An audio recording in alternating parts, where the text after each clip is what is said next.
வடமதுரையில் 1,30,00,000 மதிப்பீட்டில் புதிய பேரூராட்சி அலுவலக கட்டிடம் கட்டுவதற்கான அடிக்கல் நாட்டு விழா நடைபெற்றது. வடமதுரை பழைய காவல் நிலையம் அருகே 1,30,00,000 மதிப்பீட்டில் புதிய பேரூராட்சி அலுவலக கட்டிடம் கட்டுவதற்கான அடிக்கல் நாட்டு விழா இன்று நடைபெற்றது. இந்த விழாவை வேடசந்தூர் எம்எல்ஏ காந்திராஜன் தலைமை தாங்கி துவக்கி வைத்தார்.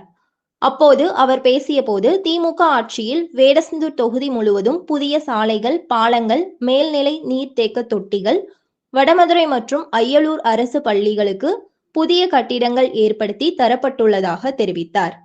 இதில் பேரூராட்சி செயல் அலுவலர் பத்மலதா, திமுக வடமதுரை பேரூர் செயலாளர் கணேசன், மேற்கு ஒன்றிய பொறுப்பாளர் பாண்டி, பேரூராட்சி துணைத் தலைவர் மலைச்சாமி, கவுன்சிலர்கள் சவுந்தரம், தேன்மொழி, சசிகுமார், பழனியம்மாள், மருதாம்பாள், வினோதினி, கவிதா மற்றும் பலர் கலந்து கொண்டனர்.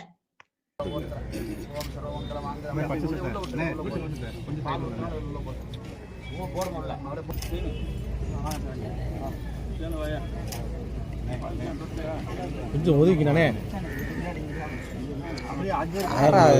மென்டலா இருக்கும். பச்சை சட்டை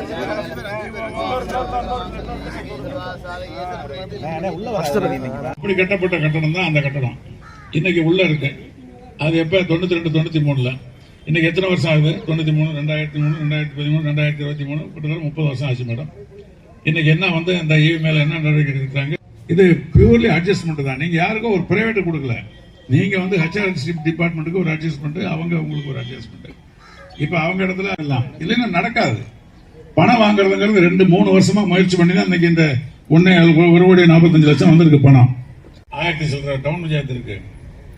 உங்களுக்கு மட்டும் 3 கொடுத்தா நான் எப்படி நியாயமா இருக்கும் அப்படின்னு சொல்லிட்டு அவர் சொன்னார். சரி பரவாயில்லைன்னா 2 மலையில ஒளிகிட்டு இருக்க எரியோடு அது